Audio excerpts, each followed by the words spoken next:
Imagine doing something so simple, so ordinary, that you've probably overlooked it your entire life.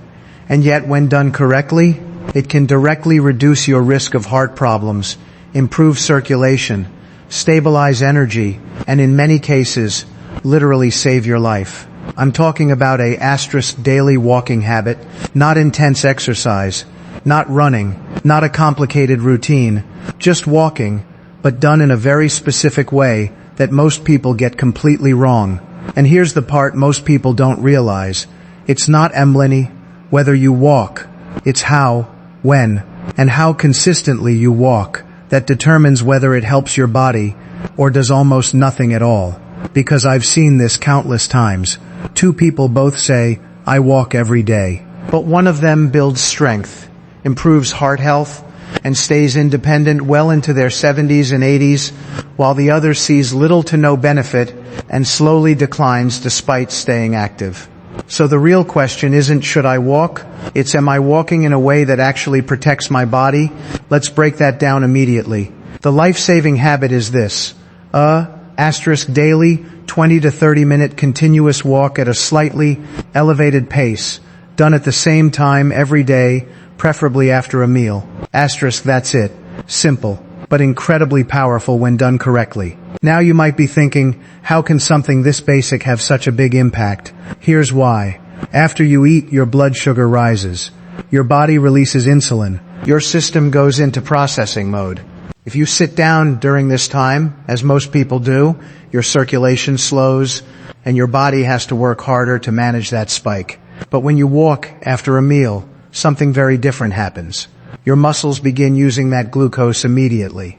Your blood vessels expand, circulation improves, and your body processes everything more efficiently. Think of it like this. Instead of traffic building up after a busy hour, you open all the roads and let everything flow smoothly. That one shift, walking after eating, has been shown to support blood sugar control, reduce strain on the heart, and improve overall metabolic health. And for people over 50, that's not just helpful, it's critical. Now here's the first mistake most people make. They walk, but they walk too slowly, almost like a casual stroll with no intention. And while that's better than nothing, it doesn't trigger the changes your body needs. You don't need to rush, but you do need to walk at a pace where you feel slightly warmer. Your breathing increases just a bit, and your body knows it's working.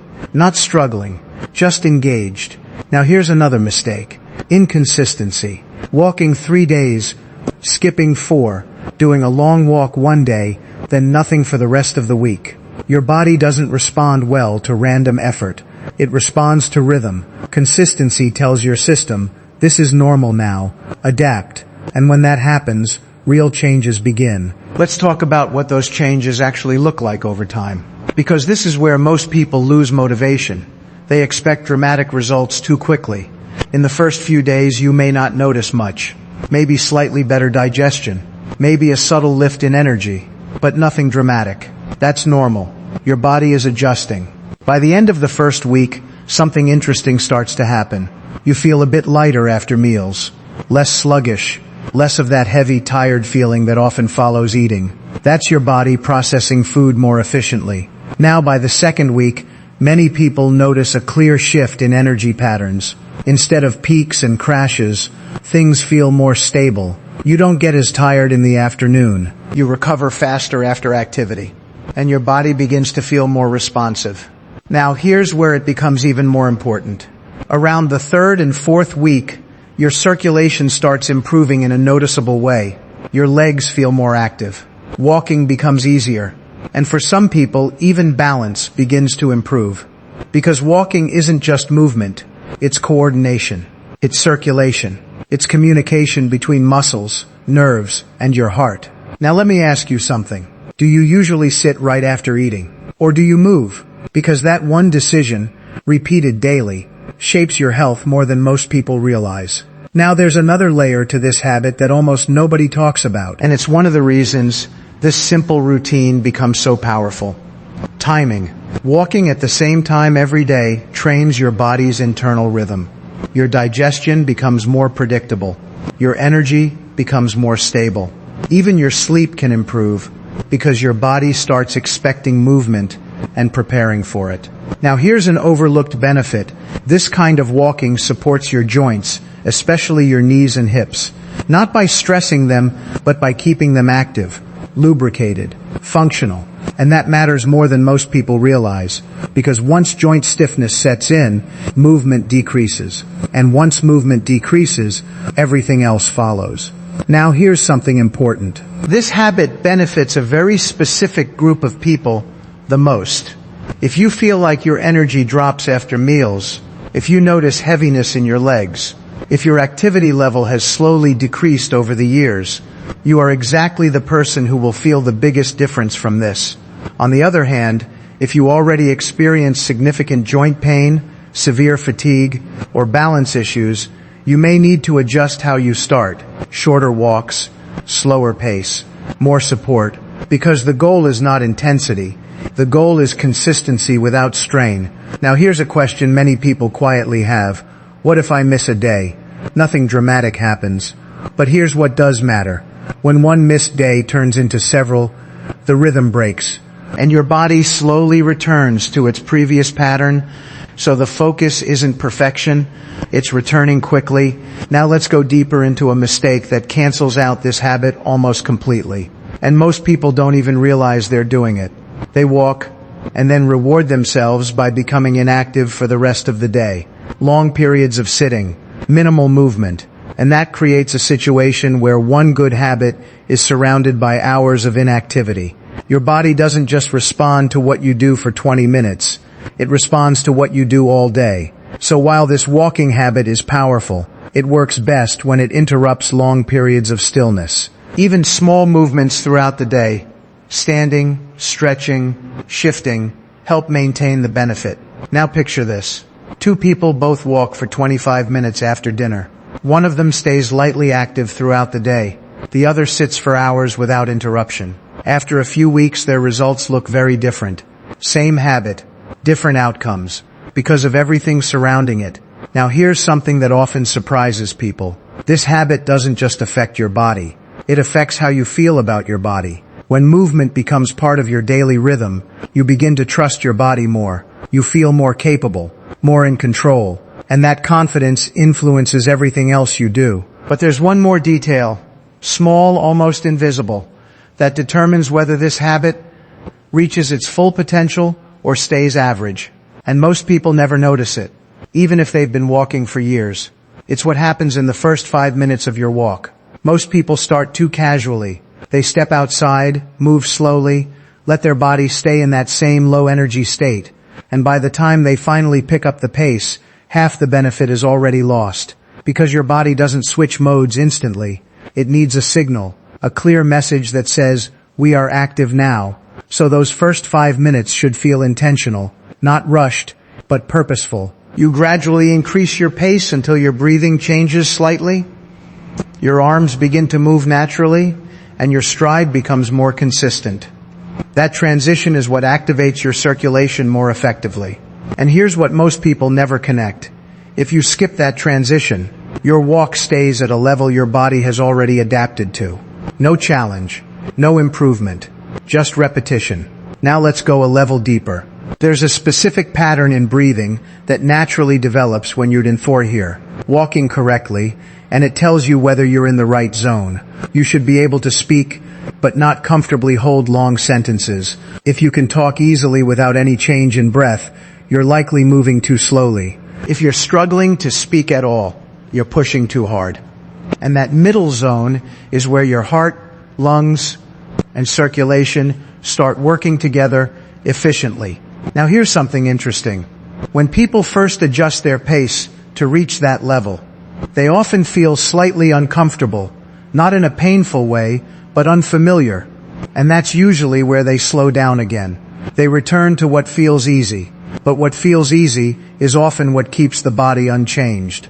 So the real shift happens when you stay in that slightly elevated zone just long enough for your body to recognize it as normal.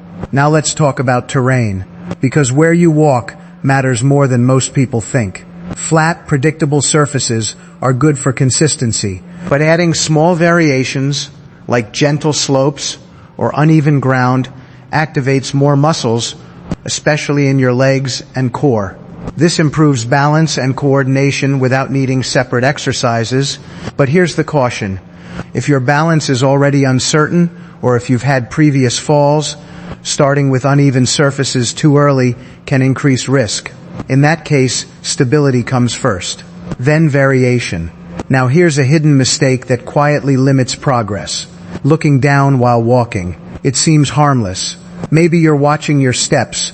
Maybe you're distracted. But when your head stays down, your posture changes. Your shoulders round. Your breathing becomes more shallow. And your body moves less efficiently. Now imagine lifting your gaze slightly. Your chest opens. Your stride improves. Your breathing deepens naturally. That one small adjustment changes how your entire body functions during the walk. Now let's connect this to something most people don't expect. Arm movement. Many people walk with minimal arm swing up or none at all. But your arms play a direct role in rhythm and momentum. When your arms move naturally, your body stays balanced. Your steps become more consistent, and your overall effort distributes more evenly. Without it, your walk becomes less efficient, and your lower body does more of the work. Now here's what happens over a longer timeline when all of these small adjustments come together. After about 2 to 3 weeks, your body begins to anticipate the walk. You don't feel like you're forcing yourself anymore. It becomes part of your routine. And this is where a subtle but powerful shift happens. You stop relying on motivation and start relying on habit. By the 4th to 6th week, many people notice something deeper. Their recovery improves. They don't feel as tired after activity. Their legs feel more reliable. And small tasks, like climbing stairs or standing for longer periods, require less effort. Now here's an overlooked warning that appears around this stage. If your walk starts feeling harder instead of easier over time, not because you increased intensity, but despite staying consistent, that's a signal. Your body may not be recovering properly. And this often points back to 2 things: insufficient rest or insufficient nutrition. Because walking stimulates your body, but recovery is what allows improvement. Without it, you slowly accumulate fatigue, and instead of building strength, you feel more drained.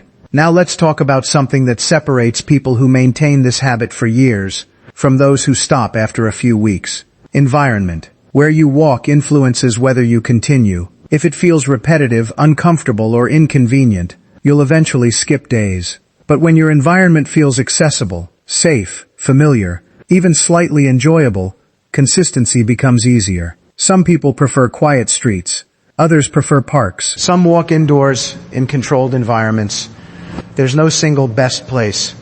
The best place is the one you will return to tomorrow, and the day after that. Now here's a question that often comes up at this point. Should I walk once a day or split it into multiple sessions? For most people, one continuous session provides the strongest benefit for circulation and but if your schedule or energy doesn't allow that, 2 shorter walks, especially after meals, can still be highly effective. The key is maintaining that slightly elevated pace in each session. Now here's something many people don't expect. This habit begins to influence how you eat, not by forcing change, but by creating awareness. When you move after eating, you start noticing how different foods affect your energy during the walk. Some meals leave you feeling light and capable. Others make the walk feel heavier, slower, more difficult. And over time, without being told, you naturally begin adjusting what you eat based on how your body responds. That's when this habit starts affecting more than just movement. It begins shaping your overall lifestyle. But there's one more overlooked factor, something so small that most people never consider it. Yet it can completely change how effective this habit becomes. And it has nothing to do with how long you walk or how fast you move. It's something happening quietly inside your body during every single step, whether you realize it or not.